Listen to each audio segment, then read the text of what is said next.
緊接落嚟呢，我哋會聚焦於電子商貿嘅未來。我哋好榮幸邀請到啦，Mr. Jerry Senior Manager of Business Development HKTV Mall。演講主題為呢，打造未來商務模式 AI 同電商嘅融合同創新。Jerry 呢會為我哋講解下點樣將 AI 融入電商營運當中，推動創新，打造未來新型嘅商業模式。咁我哋準備一下個 PowerPoint 先啊。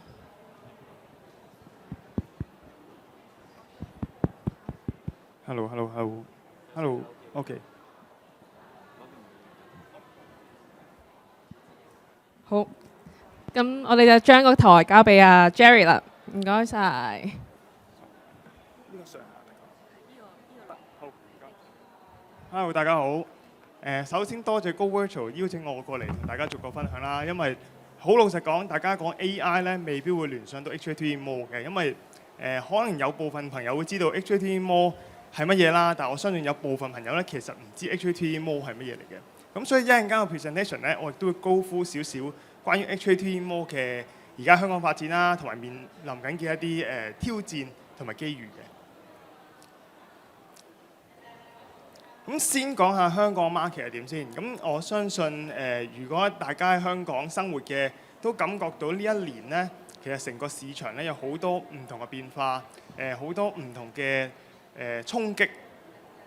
咁當然經濟環境未係好似我哋預期中疫情過後之後可以有一個幾倍嘅上翻去同之前一樣咁好生意。另外我哋嘅 customer 嘅preference 亦都改變咗好多。以前大家可能如果叫你每個星期六日你要翻去內地過你哋嘅週末呢，可能大家會有一啲 hesitation 嘅。但係當去到而家，可能在座各位有部分嘅朋友都已經係有呢個嘅習慣，都唔定。咁呢一個變化呢，其實係好近嘅啫。即係你問我，其實由上年1月、2月有一個內地嘅超市好盛行。大家翻內地去特登去嗰個超市度買嘢，咁呢一個係我見到係一個好大嘅轉變，而去到今時今日2025年嘅6月，我相信大家都唔會覺得呢樣嘢係一個好奇怪嘅現象。咁當然啱啱提到就係每逢星期六日，大家就會出去翻內地又好，或者去旅行都好啦。其實唔單止係翻內地，其實大家疫情過後出國嘅情況咧，亦都係一個好大嘅改變。咁先講 HKTV Mall 面臨緊嘅挑戰先啦。其實咧，我哋HKTV Mall 咧2023年嗰時咧，其實有93間門市嘅。咁而家咧 trim down 去到73間。咁大家問喂，咁係咪 HKTV Mall 生意唔好啊？點解要 cut 咁多？咁可能大家未必會知道，其實 HKTV Mall 嘅門市咧，其實係 serve as 一個 pick up point 多過真係去做生意嘅。因為我哋 HKTV Mall 嘅生意咧，其實有80%以上咧都係喺 online 嘅訂購入邊翻嚟嘅。咁當然其他行業就未必咁好彩，可以依靠一個 online business 而令到佢個生意可以十升內啦。咁我諗大家睇好多新聞就係好多餐飲業咧係一個重災區嚟嘅。咁呢個我哋都見到有呢個現象。咁另外就係頭先提過山姆超市啊，或者其他嘅一啲超市咧，特別係內地嘅超市突然間好盛行。當然價格上面係其中一個原因，另外一個咧就係我相信大家如果有嘗試了解過佢哋嘅產品咧，好老實地，佢哋嘅產品嘅無論係個 SKU 數量或者嗰個味道上面啦，有好多選擇俾大家揀。咁呢個亦都係其中一個原因，令到大家嗰個 customer behaviour 會開始有啲改變。咁另外就係競爭好大啦。咁大家如果有留意新聞，應該喺3月份嘅時候，大家都見到某一個內地平台就好高調咁嚟香港啦。咁而家係點？可能大家都見到啦。但係大家可能會就詫異點解突然間好似今年咁多無論係電商平台好，或者係一個網吧嘅龍頭都嚟咗香港。咁當然係因為香港仲有好多機會喺度。如果唔係，佢哋都唔需要喺呢一刻要即刻過嚟香港去擴展佢哋嘅事業。啱啱提到嘅每逢星期六日，大家可能已經有一個習慣，就會去一個近啲，例如深圳嘅地方去做旅遊。咁呢一個係一個數據咧，顯示到咧，我講嘅嘢咧係真嘅。因為呢個數據咧係由政府發出嚟啦，咁亦都我哋見到咧，其實呢個趨勢咧應該係會持續落去。咁啱啱提到 HKTV Mall 啦，咁可能因為有部分朋友未必咁認識啦，咁我好快就高呼一次俾大家聽啦。HKTV Mall 咧，除咗一個24小時嘅電商平台以外咧，其實我哋仲有唔同類型嘅服務嘅，包括係對於商戶嚟講，我哋係一個好大嘅 marketing 嘅幫忙啦。你如果唔識做 marketing，我哋可以幫你做。我哋亦都因為係其實我哋今年已經係第10年啦。我哋10年嚟咧，其實入邊嘅一啲數據咧，其實可以完全幫到我哋嘅 merchant 去做生意。而另外，我哋一直都拓展緊不同嘅業務，包括係無論係喺social commerce 上面啦，或者係喺 overseas market 咧，其實我都不斷 expand 緊。而最後就係我哋有自己嘅門市同埋自己嘅運輸團隊啦。其實呢個亦都係一個好大因素，令我哋可以成功。咁HKTV 我啱啱提過嘅，就今年2025年啱啱好第10年啦。咁我哋一開始係點？我諗大家都如果對於王維基先生有啲認識咧，都知佢個歷程係點㗎。咁我就唔多講啦。咁其實我哋現刻咧個生意咧，其實已經做到可能大家未必會見到呢一啲數據，或者未必平時未必有機會會留意到啦。咁其實我哋而家每一日咧個訂單量咧，其實已經去到5萬單。可以俾個數據大家聽下，就係每一日由中港嚟香港嘅包裹咧，大概係10萬個左右。而我哋香港人香港嘅 order 唔係內地嘅貨品，香港 order 其實有5萬，其實一啲都唔細。而另外我哋嘅生意其實去到2200幾萬㗎啦。而最緊要咧，其實每3個香港人咧，只有1個人其實曾經喺 HKTV Mall 度買過嘢。疫情之後咧，可能大家有一啲生活習慣咧，其實已經改變咗，而翻唔到轉頭嘅。我好記得我屋企人啦，其實以前咧唔會點喺網絡上面買嘢嘅，因為一來驚買假嘢啦，二來驚送我嚟嘅時候爛晒啦。咁其實嗰段時間咧，我諗大概係2016、15、16年左右啦。咁經歷過呢個疫情之後咧，其實大家嗰個習慣已經完全改變。大家可以睇個數據，睇條 curve 就見到，其實我哋嘅生意咧，其實由2018年、19年開始一個好增長得好快嘅速度之外咧，其實每一年我哋仲 keep 咗一個正增長。咁可能大家都有啲興趣就係、喂 HKTV Mall 唔係淨係賣柴米油鹽一啲 grocery 嘅嘢嘅啫咩？其實唔係嘅。其實喺HKTV Mall 入邊咧，其實我哋有40%生意真係柴米油鹽，但係有60%嘅嘢咧，其實唔係。包括啲咩咧？包括一啲美妝產品、保健品、數碼產品，其實有好多唔同種類嘅嘢，亦都喺 HKTV Mall 度買到。咁而我哋一個好高 traffic，亦都係會令到啲人可以我容易啲 reach 咗我哋嘅 customer 啦。咁我個 daily traffic 咧，其實已經去到28萬嘅啦。咁我28萬呢個數字，可能大家會有啲陌生嘅。但係如果我同大家講，香港嘅商場每一日嘅人流咧，而家呢刻我唔敢講，但係喺2024年嘅時候咧，其實我哋係多過任何一個商場。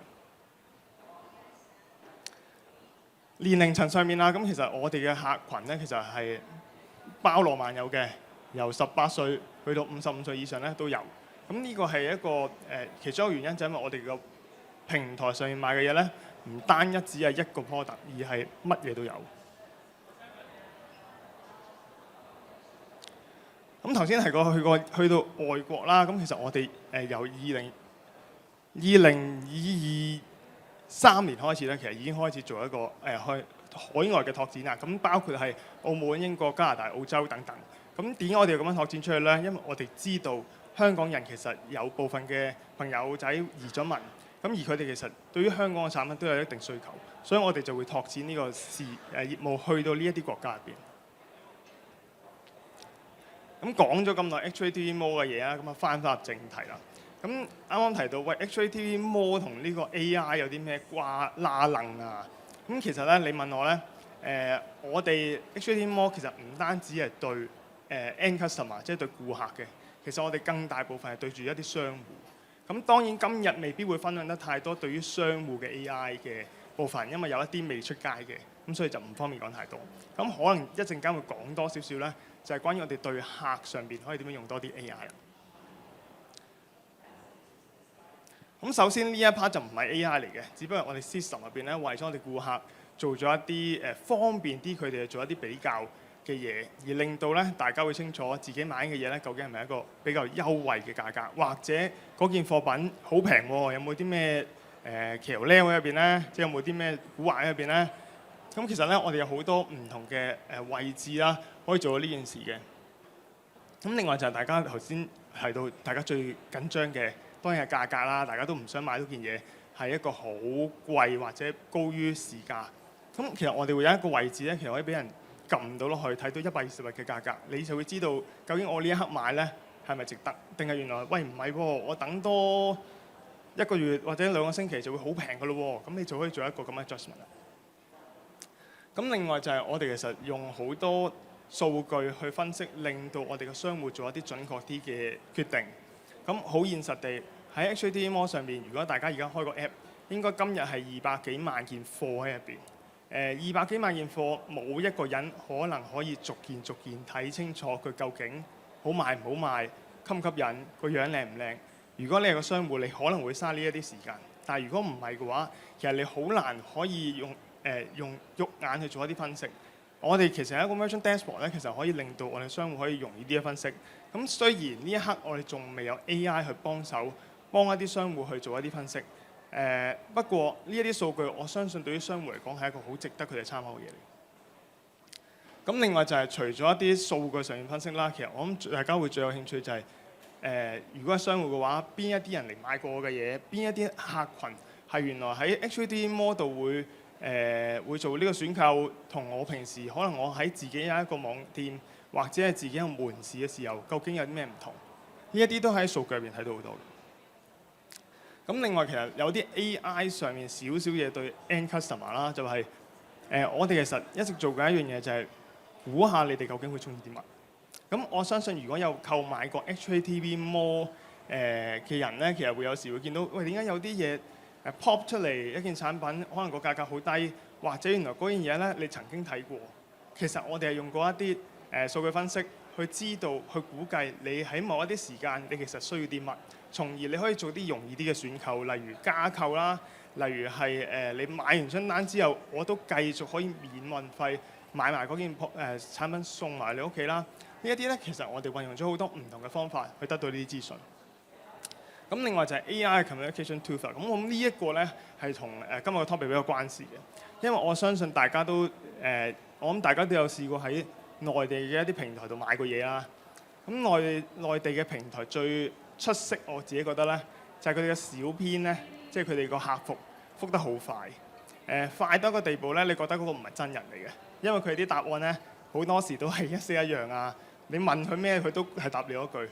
咁再佢就會問多幾句，佢答唔到你嘅時候，就會話：我幫你轉做人工客服啦。咁其實呢一個咧喺內地其實已經做咗好耐，就係一個 AI 去幫你做一個 CS。因為好現實地，人同機械人最大分別係機械人答嘅嘢好少會出錯，因為你只要俾加拉佢，佢就會跟住答，佢唔會有任何情緒，佢唔會突然間嗰下原來佢心情唔好，佢可能會語氣上面會重咗。佢唔會有任何一啲字眼上面用得唔好，佢係一個好公式化嘅嘢嚟。咁我哋其實咧而家已經有呢一個 AI Customer Service 㗎啦。咁希望咧就係帶俾香港人就係佢唔使去到內地嘅平台，喺香港嘅平台一樣可以享用到同樣嘅服務。咁另外就係一啲 FAQ 嘅 automation 啦。咁我相信大家入到 HKTV Mall 其實有時都有啲位咧會有啲迷惘嘅，即係唔知我哋應該點樣撳啊，撳邊個掣。咁其實我哋係有一個 function 咧去做到呢一件事。咁另外就係啱啱提到嘅24/7嘅 chatbot 啦，其實呢個係非常之緊要。我哋其實發現咧，我哋嘅消費者咧，我哋想像下就會覺得，佢問問題應該係夜晚時間買完嘢，佢或者收完貨之後好大問題。咁應該係7至10呢段時間應該係問得最多啊，但其實唔係嘅。其實我喺 CS 團隊成日都講，任何時候都會有客人走入嚟問一啲好難嘅問題。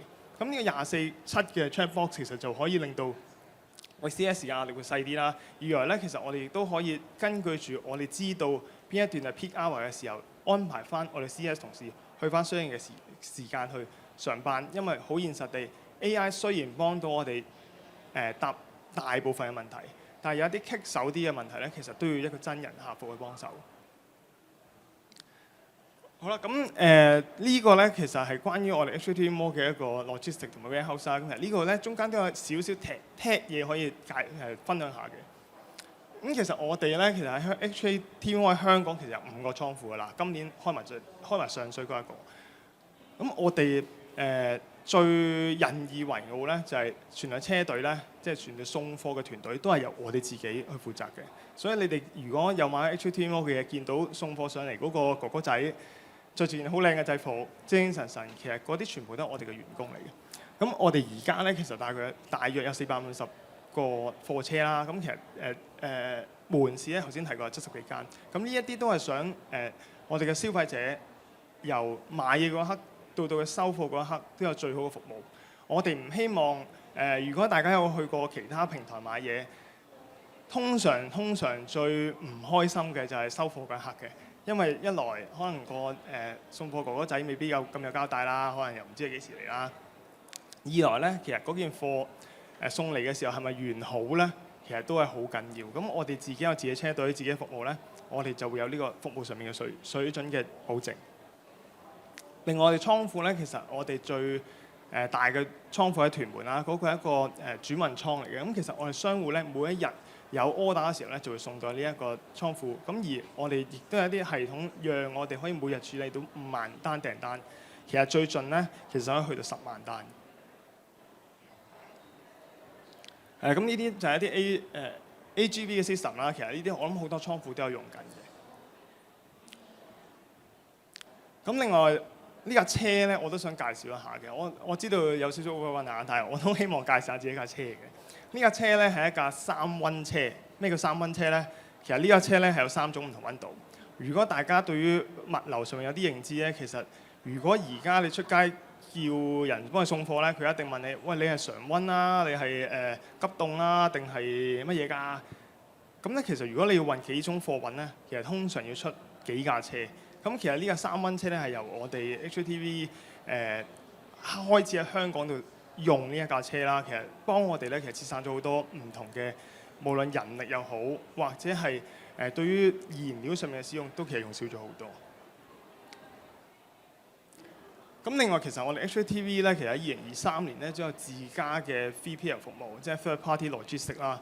我諗好多商戶其實有一堆好大嘅問題就係，哇！每日要我處理啲訂單，我咪好忙，或者原來我一個唔係好大嘅公司，可能我一個人要做晒所有嘢嘅時候，我未必有咁多時間去處理訂單嘅服務。咁其實我可以用一個 3PL service 令到佢哋可以更加好好地靈活運用佢嘅時間。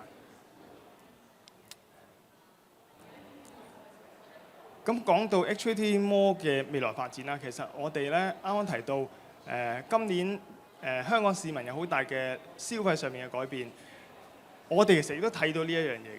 其實我哋由2024年嘅年中年尾開始，其實我哋一直都喺度揾緊一啲方法去令我哋可以用一個同內地同價嘅方法賣到一件內地嘅產品嚟到香港，等香港嘅市民咧唔再需要特登山長水又遠，搭個幾兩個鐘頭車翻到內地買一件 product，再將佢帶翻嚟香港，而係你可以透過 HKTV Mall App 已經可以做咗呢一件事。除咗貨方面，咁當然仲有一樣嘢重要啲㗎啦，就係好現實地 HKTV Mall 咧係香港最大嘅電商平台，但係對比內地咧，我哋其實都仲係同主流嘅電商平台有一段距離。其實我哋今年會做多一啲咧，就係做多一啲市場上面嘅推廣，至少讓到我哋內地嘅朋友會認知到，喂，原來 HKTV Mall 喺香港原來已經咁多年。因為我哋其實翻到內地一啲展會上面去宣傳我哋自己 HKTV Mall 嘅時候咧，發現華南地區好少少嘅，佢會曾經聽過乜嘢係 HKTV Mall。去遠少少咧，就問我哋係咪？咦，你哋係咪就係某一間電視台啊？因為都係 TV 兩個字喎，又係賣嘢。咁呢樣嘢咧，其實令到我哋知道，如果我哋要繼續發展我哋嘅業務咧，其實喺內地拓展係無可避免，亦都係一個我哋要做嘅事。今日分享咗好多，唔知大家今日可以可唔可以了解多一啲 HKTVMall 啦？不過我亦都好感到多謝大家肯坐喺呢度用少少時間聽我分享 HKTVMall 嘅故事。